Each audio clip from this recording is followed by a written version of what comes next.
Tangina mga boss, naloko na. Mismong yung Pangulo na si Bongbong Marcos, dinipensahan pa yung pag-zero sa budget o subsidy sa PhilHealth. O pakinggan natin mismo yung sinabi niya. That is, we do not want to subsidize it is because it is the subsidy with lang doon sa bank account ng PhilHealth, hindi magagamit. Marami. Mga boss, nakasulat mismo sa konstitusyon natin, partikular sa Article 2, Section 15 at sa Article 13, Section 11, yung karapatan ng mamamayan sa kalusugan.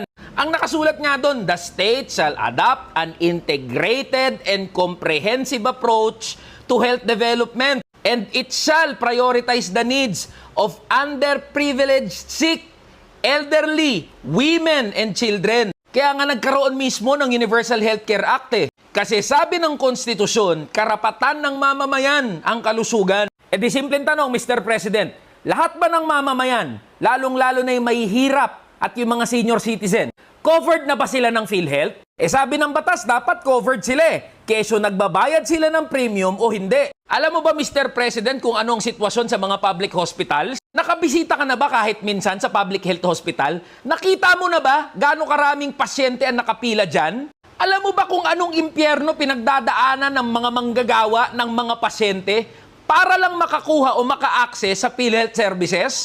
Alam mo ba na halos gagarampot, mumo yung naibabawas sa bill gamit yung PhilHealth? Alam mo ba yon, Mr. President?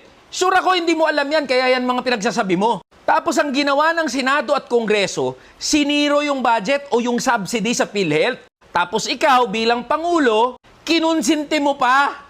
Kung ang problema nyo ay underutilization ng funds, sa kabila ng ganitong sitwasyon ng mga manggagawa, ng mga pasyente at ordinaryong Pilipino, ang solusyon dyan, simple lang din disipain mo yung inappoint mo na CEO ng PhilHealth, na si Emmanuel Ledesma.